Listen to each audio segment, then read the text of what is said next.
Yes, welcome to another edition of the Culinary Hotline. Bling! Sing, sing, sing! Let the choir sing out. Now, on Monday, we asked you all to share with us some of the baking tips and tricks that you would like to learn. And so you asked, and we listened. And so this morning, we have our in-house pastry chef, Melandie Esterhuizen, alongside our resident foodie, Anél Potgieter, in studio to answer all of your questions. Ladies, thank you very much for joining us in the kitchen. Looking forward to learning from you this morning. I'm so excited. Yeah. One of the questions that did come in from Joan Cameron says, how to bake a moist and yummy chocolate cake? Which brings us to the first question of the day then, because nobody likes a dry cake. I know. You don't want to be choking on your cake. Exactly. And you don't want somebody to die on your cake either. Exactly. You know what I'm saying? No. So how then do you make that perfectly moist chocolate cake? What's the secret to it? My secret is, I've only got two secrets. You use your mom's recipe or your oma's recipe or your auntie's recipe. Not your own. No, it is a family recipe. And luckily this is like your aunt and your oma. Yeah, you can decide which one is which. And then my mom always used oil in the cake, like oil as your fat in your cake, and yes, to give moisture, and I believe in that. Yes. So that is my two things. Melandie? I completely agree with Anél. The oil definitely adds that moisture to your cake. And then I use only bicarb in my cakes because, as you can see, when it baked, look at that. It didn't form any dome. Oh. So what baking powder does is it rises up, and bicarb does this. So if you have both of them, they will basically do this, but you'll still get that dome. So I never trim my cakes off, which means you've got more yumminess. Okay. Yeah, so and then so bicarb is your secret. Yes, bicarb, and then bicarb and buttermilk, because the buttermilk will react to the bicarb, creating your gluten to be a bit more tender. Oh, wow. So that creates a very moist and soft cake. Okay, all right. And then I also like to put coffee in my cake. I do that too, because you never taste the coffee, but it just breaks the sweetness, because I don't like a sweet chocolate cake. Yeah, right? You don't want it to be overwhelming. Yeah. You gotta have that balance so that you eat a piece and then you go, oh, but I want more. Not like, oh, after one piece, I'm done. Seeing as your frosting is normally sweet as well, you don't want the cake to be sweet layered with a sweet frosting. It's just going to be a sweet overload. So yeah, we add the coffee for that as well. So SMS the keyword cake to 33728 for the following recipe that we're going to show you that Melandie has promised us is flop-proof. You cannot mess this up. I can make this recipe in my sleep. Literally, this is the recipe that I do for families, for staff. I must say, I've baked this recipe and it wasn't a flop. I'm not a very good baker. I'm like an overall cook. Yes. And when I bake with passion, and it takes me a whole day. So I baked this cake, you know. And what I loved about this cake, it was so easy. Let's get in. And that you don't use chocolate, you use cacao. Yes. It's perfect. Let's get in with it. So Melandie, what must I do? Yes, so you're going to add your eggs and your sugar, and you're going to whip that for about 7 minutes until it's light and fluffy. Eggs and it's got that thick consistency. It's 2 eggs to 1 and 3/4 cups of sugar. Good. And then you'll add the oil very slowly, and I'll don't throw everything in once. Must I keep whipping while I'm adding Anél, you made this the other day. I know. Maar jy weet mos, ek doen alles met 'n glas wyn. Anybody with a glas wine in the studio? No, we don't have that. So slowly like that. Why is it important to add the oil slowly? So you don't want your oil to go in all at once, because you will cause the eggs to start splitting. So if you add it slowly, it incorporates and it actually thickens. You'll see as she's whipping it, it's going to go thicker and thicker. It's the same as making a mayonnaise. Yeah. Yes.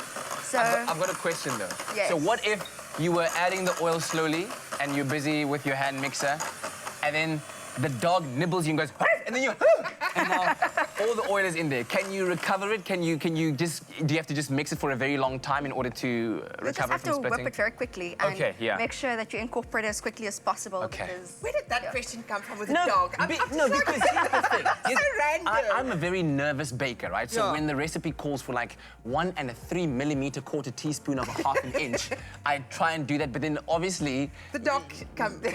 That's why you pre-scale everything, so you won't have that mess up. Melandie, what is now? Okay, so now you will add half of the dry ingredients. Half? Only half of the dry ingredients. Why half?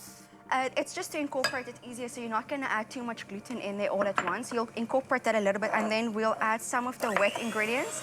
And you always start with dry, wet, and you end with your dry ingredients. Okay, so we're doing dry now. Who I'm going to are add you like a bit of a protecting tan there, after this. You're holding your hand over the bowl. Who are you protecting? The cameras are at least 2 meters away from us.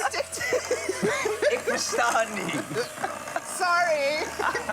Okay, so you can add the buttermilk in there now. So now the buttermilk, all the buttermilk. Yes, you can add all the buttermilk. This is so easy because it's one bowl and a hand mixer. Yes. Yes. But for you with your strong arms, you don't even need a hand mixer. Listen, you can listen. Monique baked a cake the other day, and I was in charge of the mixing duties. The hand mixer we had was too fast, so I had to get in there with my hand, right? So with the whisk. Oh my word, was that a mission and a half? You go like. It is After a like 10 workout. rips on this side, you're like, nah, stop around because it burns. So you find yourself here. You got to keep it balanced. All right. So after that, you got your oven heated at 180. No, so we're not done yet because Anél forgot one very important thing. What is it? Our salt and our bicarb. Without that, we won't have any rising. So I'm just going to add that slowly. There we go. It's like, you don't have to mix your bicarb with water or anything. No, you don't have Melandie. to because you're mixing that thoroughly. But be careful not to overmix it because overmixing can also cause your cake to be quite dense when it's baked. Okay. And also overbaking, of course. You don't want to overbake your cake because that will also create a very dry cake. I normally test it with a toothpick. Toothpick, yes. Yes, and sometimes I underbake mine slightly, like with 2 or 3 minutes, because as it's standing in your tin, The heat. yes, it's going to Residual continue heat cooking bakes it. it. Yes, Okay, and then there it's we go. important to cool down your cakes in your tins before you take it out. Oh, okay. Yes, So don't because- immediately just flop it onto a dish to cool it down. Yes. Let it cool down. Let it rest in there. Because you can create all that steam because your bicarb created that steam in there, which created the air pockets. If you just tip it out while it's kill still the air hot, pockets. it can collapse. Dense cake. Yes. There we go. Look how SMS cake luscious. to 33728, and hopefully you'll follow that recipe to the T, unlike Anél, and then have a flop-proof. Don't drink wine while baking. Do you like raw dough? I can eat it just like that with a spoon. Only when it's Love chocolate. Yeah, cake. yeah. I love it. Okay. Please leave some for me. Okay. For I tell you what, ladies. I think there's plenty for you. We're gonna take, while you enjoy that, we'll be back again with more of your questions, answering what tips and tricks you'd like to learn when it comes to the kitchen on the Culinary Hotline. Bling! Bling. Sing, sing, sing! It's my feel-good breakfast show. All right, welcome back to the Culinary Hotline. Bling! Sing, sing, sing! Hang out with Madeleine and Anél, and we're taking all of the questions that you have asked about, all the tips and tricks that you'd like to learn about in the kitchen. And we had a comment come through from Sharon Hanslow, who says, "Hi, Expressive family. How do I get my cream cheese frosting perfect? It's always way too soft, so please help out with that." So cream cheese, one of the ingredients used to make frosting, and you can use it in all kinds of other things. So how do we answer Sharon's question over there? I'll say first thing. Yeah. Use the fattest cream cheese. It's unhealthy. Full cream. Full cream, full cream, full cream. Don't go half percentage of medium or low fat. Is that the thing when it comes to making frosting? Don't take any half measures. You've got to go full force. Full butter, full cream, because if you go like medium, there's more liquid in there. There's And you've more water. Yeah, it's just more liquid in the cream cheese. Yeah, yeah. So the fat, it's not going to taste so nice. It's not going to stick together like that. Okay. And your So normally what happens, what causes cream cheese frosting to go runny is because of the icing sugar that starts to liquefy. So what I normally Okay. do is I add a bit of fat to prevent that from liquefying. And also you also want to always add your liquids last. So if you want to flavor it, always add that last, so you can see how much to add. It really depends on the recipe as well. It's difficult to say why the cream cheese frosting is runny without looking at the recipe. Yeah. Because it can be the amount of cream cheese to the icing sugar. There can be a lot of things that actually play a role in How about the this. temperature of the room? Yes. That also play a role? So you can see, yeah, this is room temperature. When I touch it, my finger indents, but it's not like it's just mushy. Yes, exactly. And same with your cream cheese. You want it to be not room temperature, but also not straight from the fridge. Yeah. So take it out, let it sit on the counter for about 20 minutes, and then you're gonna whip that until it's light and fluffy. You're gonna, well, add the butter to that. Okay. And then, So, Melandie, what happened to me is I made my cream cheese frosting. I added too much powdered sugar, and it was all runny. Okay. So how can I fix it? There is not really a way to fix it. Ek moet dit net eet. Ek moet dit nou maar net eet.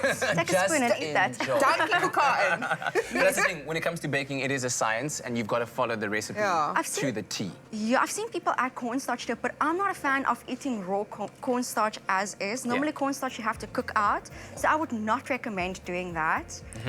You can maybe add more cream cheese, see if you can fix it. Okay. But chances are, when this has started liquefying, there's no turning back. It's and late. It's late, It's yes. All right, let's show people how to actually make it like you're supposed to. Yes. Me and this klitser again. Will you put that in? I can definitely. The relationship is very rocky. So you got the I'm butter worried going about the in there dog. to the cream cheese. Well, just take a the spoon. dogs are out There for we a walk right now. Okay. So that's that. And now do I add the icing sugar? So you have to wait for that to incorporate. I can still see some butter that's not incorporated yet. Okay. You also don't want to overmix your frosting. If you overmix it, you also stand a chance of it just going all runny. Yeah. Okay, so we have sifted this previously, so we'll add this a bit by bit. I like to add a bit of lemon juice to my icing sugar or my frosting, just to cut through the sweetness. If you do that, you should do that at the end. Okay. Again, because liquids can... Everything is nicely incorporated. Yes. And I'm sure you Yeah. also don't want to add too much of it because adding too much lemon juice could also result in the ingredients splitting, right? Yes, I would say rather add the skin if you want the zestiness. Just add some skin to that. Oh, there we go. And you'll get that tanginess when you bite into it. Okay. I'm just going to go a bit fast here. So SMS the keyword sweet to 33728, by the way, to get the link to the recipe so that you can make this very easy, by the looks of it, very easy and successful frosting that doesn't get too runny. And then lastly, the vanilla. Yes. I'll add a little bit at a time, just because we don't want the frosting to go all runny. I think this frosting is perfect That's now. looking so good right now. Yeah. Okay, Beautiful. when it comes to frosting, what kind of consistency are you looking for? So you want it to be at a spreadable consistency. Also, you see it's not runny at all. Okay. You can do Can I that do over your that? head. Just imagine No, I didn't. I knew it didn't. Would have been a very cool new hairstyle. Yes, so you can see as we are spreading it, it's That is beautiful. thick. It stays. It's not runny at all. as well. So we'll ice this cake. Too So I normally just put a bit of frosting at the bottom of my plate, just so it prevents the cake from... Slipping. Yes. Oh, okay, because once people get cutting, then it can be quite a messy process. So just a little bit to help it. And then they talk about the crumb. Yeah? There's like a crumb layer. Yes, And what is which that exactly? You see there, it's crumbs. Yep. So when you ice your cake, sometimes you get crumbs all over your cake. To prevent that, you'll do a quick crumb coat, put that in the fridge, let that set firmly. With cream cheese, it's going to take a bit longer, of course.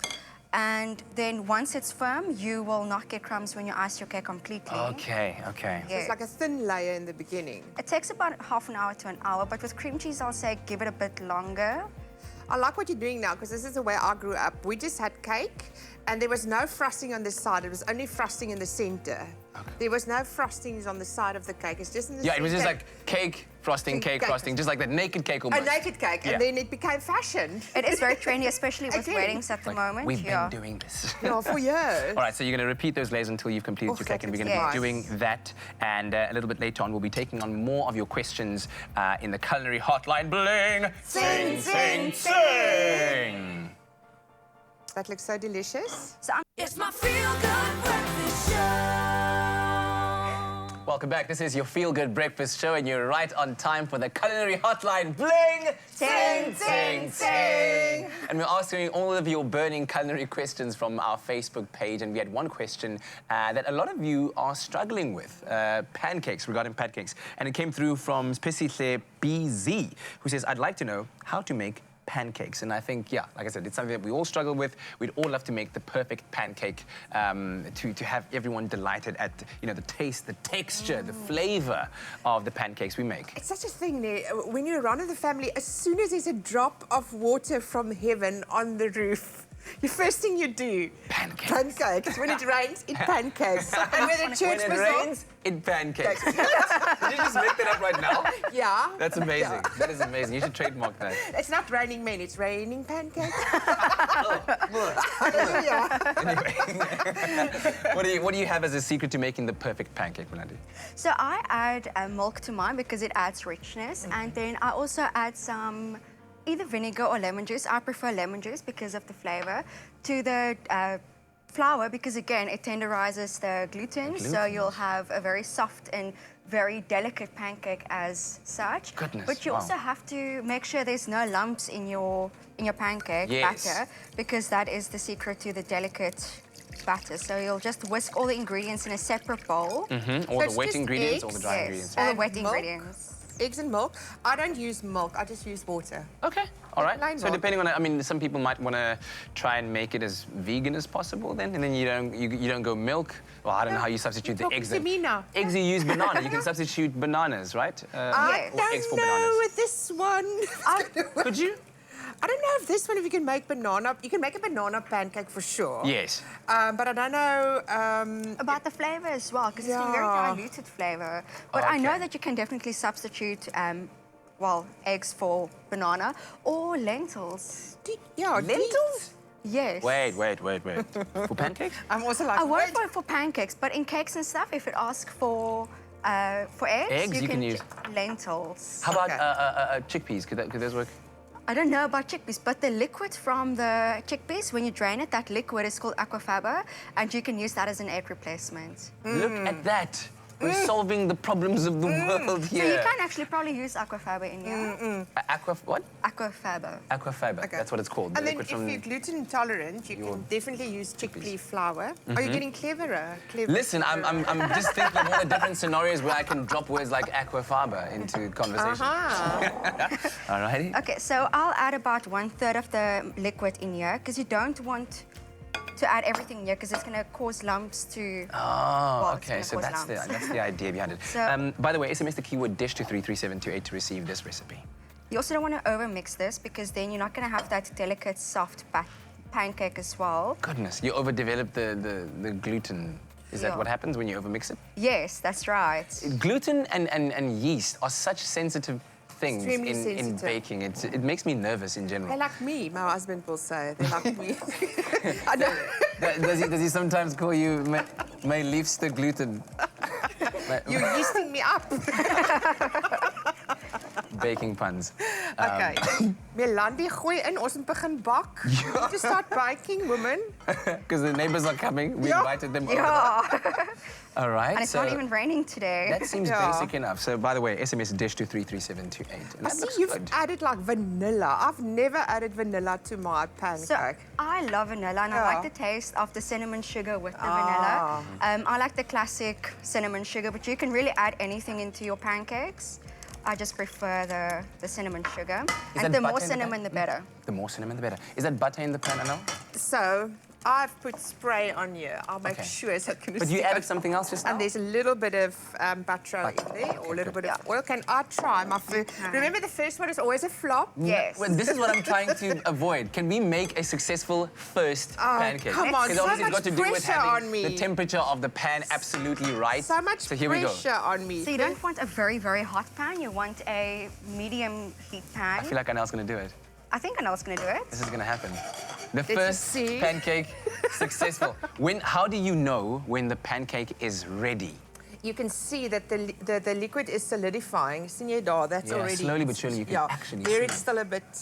And I'm not going to turn it before that is not solidified. Also, if you have less fat in your pan, you'll see that the edges start curling up. Yeah. And that's normally why the first one's a flop, because you added fat to your pan. So you have that excess fat running in your pan, so that mixes with your batter. But it seems like Anél Anél's is getting gonna impatient. do You're not it. supposed to be impatient with your pan. I want to loosen it up. I want to make sure that this is going to work. I don't think... Oh, come on, believe in yourself, Anél. You can do it. I am. Okay, while you're doing that, by the way, dish to Yes, 33728 is the keyword. Time for And the then first flop. we received another question from Itumeleng to me saying, I want to know what to do when biscuit dough is too soft without spoiling the recipe. So she's made biscuit dough and it's turned out too soft. What kind of tips do you So have it's there? very important to always put your biscuit dough in the fridge, because that solidifies the fat as well. So if you have eggs and butter in which most biscuits does have in the Yes. recipe, that needs to firm up. Or what I do is when I'm impatient, I will make my dough, and if it's firm enough to form a ball, I would do that, put it in the freezer, and bake it from there. Also, you can freeze your cookie dough and just take it from there, so you'll have fresh biscuits every time you bake it. No more baking biscuits putting in the jar, just whenever you want biscuits, heat the oven. Fresh ones. Fresh ones, warm ones. Brilliant stuff. Anel's first pancake is still turning out quite beautifully. Yeah, right there. yeah. No, it's not your first one, Anel. I Where's saw the what first you did there. Look at how beautiful it is. Do you want to taste while I'm I'd just love to have a Yes. taste of that in a second. I'm feeling very, very inspired by these wonderful ladies in the kitchen sharing their baking tips and tricks with us, and a final edition of some I like to cinnamon. put a lot of cinnamon. You need to feel that crunch between your teeth when you eat the pancake. Right, we need to go now and say goodbye. But I hope that all of your baking questions have been answered, that your baking will go smoother without fail, especially heading back into Valentine's Day 2020. And on Friday, we have a special Valentine's Day edition of the Culinary Hotline. So if you're planning on whipping something up in the kitchen for your special loved one and have any questions that you'd like to ask our panel of experts, just post them onto our Espresso Morning Show SABC3 Facebook page, and we can address them on Friday. In the meantime, I'm going to enjoy a pancake for breakfast. I think you should wait for this one. Yeah.